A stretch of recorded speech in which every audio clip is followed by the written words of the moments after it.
How's it going, Yankee fans? Welcome back to Fireside Yankees with your boys, Alex and Ryan. So a trade just went through. We heard yesterday from Ken Rosenthal that the Yankees and Dodgers had a trade in place. They were going to send two 40-man roster guys to the Yankees in exchange for an infielder, or rather, we now know an infielder, a player that was not in our top 40. So in exchange, this is a really good deal, guys. And if you're just hearing this just happened like 10 minutes ago. So you're getting this information right off the press, right off the grill. And it's red hot. There's some really good stuff to take away from this. I mean, the Yankees just got the Dodgers number 10 prospect for a deal that they're just trying to get rid of players. You know, both of those guys are on their 40-man roster, which what does that tell you? They were trying to protect them from the Rule 5 draft. They were trying to protect them from getting stolen from other teams. And instead they had to give them away anyway because they had to make room for Shohei Ohtani and Joe Kelly on their roster. So Yankees end up benefiting from this. We end up giving away Trey Sweeney. Now, a lot of you guys probably know who Trey Sweeney is, a little bit older. I think he's, 23 years old, has been in Double-A. He was primed to make the jump to Triple-A, but unfortunately,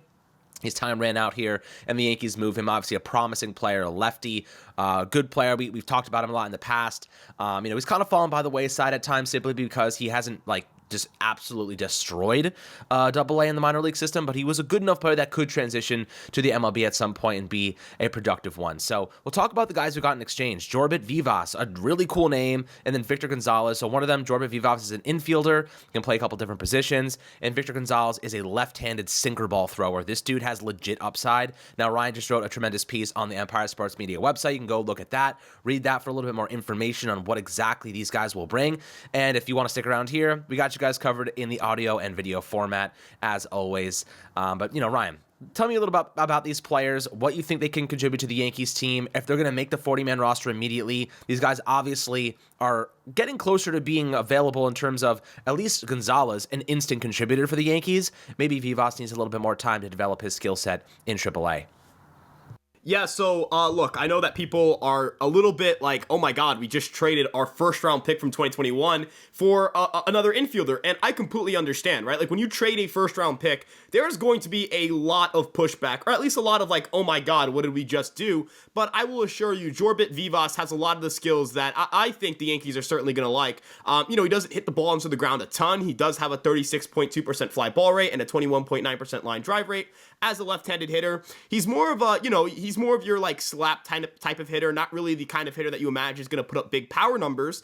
But on the season, in Double-A, he was really good. He was 22 years old this past year, 109 games, 12 home runs, 21 steals, and 25 attempts, more walks than strikeouts, a 156 isolated power, and a 391 OBP. This is the type of guy who's going to make good swing decisions, who's going to make a ton of contact, and is going to be able to, hopefully be a fast riser. He'll be entering his age 23 season. He'll turn 23 in March. And we'll see if he's able to play his way into the Yankee bench. We talk about a guy like Caleb Durbin. He's a guy that, is a high contact hitter and is one of the guys that, the Yankees are able to bring into the organization and increase their raw power dramatically.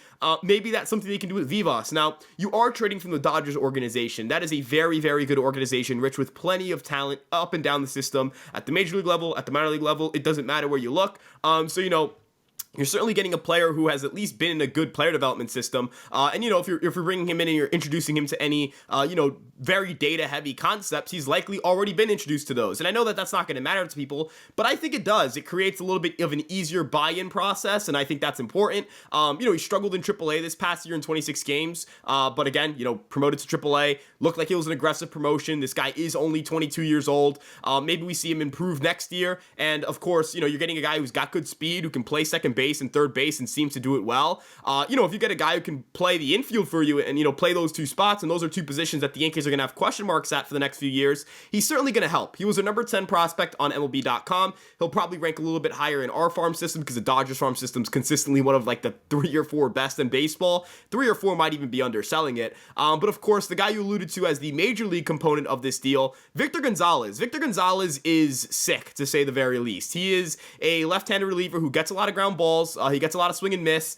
He can get chases. He creates soft contact. He doesn't give up home runs. He does a lot of the things that the Yankees like in a bullpen arm. And, as much as I love Wandy Peralta and I would have loved to see him back this year, you don't have to spend the money on Wandy Peralta now. And Victor Gonzalez has 3 years of control. He's only going to cost, I don't even know if he is arbitration eligible for the first time this year. Probably going to cost you what, like $1 million, maybe $2 million. I don't even know if it's going to go to $2 million. Probably going to be $1 million. You can't be mad with cheap bullpen help. Now, he is struggled with injury issues. He has had issues staying healthy, and that's going to be a question the Yankees are going to have to answer with this guy going forward. But I'll take that risk, right? Like, I'll take that risk 9 times out of 10. Relievers are highly injury prone. Relievers are super volatile. I'll take the volatility here. And again, when he's healthy, he pitches really well. When he is healthy, man, he is a stud. Like that's the way to put it.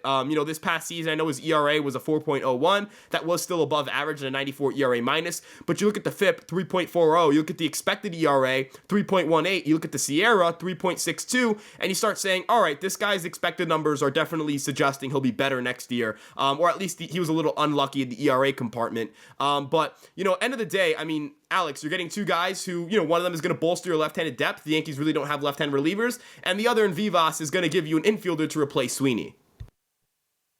Yeah, I mean, right now I'm looking at this trade really as a situation where you can get some value where you really didn't have any top 40 roster spots, these active roster.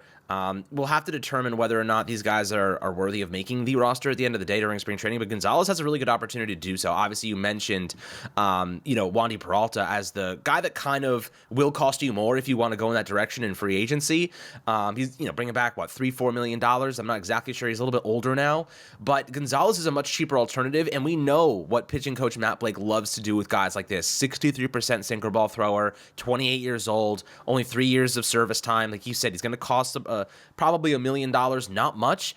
54% ground ball rate. Like, this guy screams Clay Holmes to me. I mean, his velocity, we'll see, in 2020, he was throwing at 95 on average, his fastball. So now 2 years, improved. Let's see if he can crack, averaging around the 96, 97 range, with a high of maybe upper 90s high. So that could be really good. The sinker is going to be really, really important to this equation here, because we know that Blake loves to develop that pitch. I want to see kind of what he does. His strikeout rates are nothing to write home about, only 8 per 9 last year, pitched 33.2 innings, but this is a high upside guy. These are the type of trades that the Yankees make. They're like, yes, like these are the ones that you end up saying, damn, we got substantial value. As you said, the Dodgers have a sick farm system. Anytime you can get value from their farm system, they're trying to give away players, and Cashman's the first one at the table. That's a really good sign. I mean, talk about how many pitchers have we gotten over the last couple of years that we didn't even know who they were. Ian Hamilton, Clay Holmes, we've turned them into very, very serviceable arms. And that's all because of our coaching and our methodology when it comes to developing specific pitch mixes. This guy, like the sweeper slider combination, has been very, very good for a lot of guys. I mean, even that gyro slider, that kind of vertical drop slider that Clay Holmes has mixed in with that high velocity movement sinker, that's legit. The weak contact is what we're going here, and you love that he's a lefty arm too. The Yankees have a lot of right-handed arms. Of course, you have Clay Holmes, you have Ian Hamilton, Jonathan Loaizica. I'm really excited to get Scott Efros back. I wrote about him yesterday. He's a really exciting young pitcher who we have completely forgotten about. We should probably do a little deep dive into Scott Efros himself and to see like what he could provide this bullpen, like that kind of submarine style, that flat angle. Sick, really good movement. Scott Efros could be a asset for us next year, guys. Don't forget about him. Then adding a guy like Victor Gonzalez to the mix certainly gives us a little bit more leverage too. So Jorbit Vivas, as I said, sick name, developing. He's only played 26 games in AAA. He was dominant in AA. Obviously he hit 280, 391, 436 slugging rate, 123 WRC plus. Can play multiple infield positions. You develop this kid. He's 22 years old. He's got some time. You let him play in AAA in 2024, and you see what he can do. Maybe he kicks ass and he transitions over into the MLB, and the Yankees have an open competition with Oswald Peraza and Vivas in 2025 for that starting third base job. Maybe that's something the Yankees do consider. So we'll see what happens. And even if there's an injury, maybe they want to call up a guy like this and see what he can do if he's kicking ass in AAA. But a little deep dive here on some of these players. Very excited to see what they can do at the MLB level, and there's a lot of promise. Like I said, these are the trades that you kind of see them now, and you're like, all right, like we don't know what these guys are, and the Yankees turn them into good players. They have a really good track record turning nobody pitchers into quality bullpen arms. And keep in mind, we just gave away Johnny Brito, we just gave away Randy Vasquez and Michael King, and several other, Greg Weister. We just gave away a lot of young bullpen arms that are kind of long inning relief guys, even spot starters. We had to replace some of those arms. Victor Gonzalez is a good bullpen piece, and we'll see what they continue to do. I do think that we're going to add 2 starting pitchers, and we do need to add another bullpen arm, maybe someone that can eat some innings and pick up some slack if the Yankees need it. So Definitely looking forward to see what Cashman does. He's been very aggressive so far. But guys, always happy to hear your thoughts below in the YouTube comment section. Make sure to like and subscribe as always. We'll catch you guys on the next Fireside Yankees episode.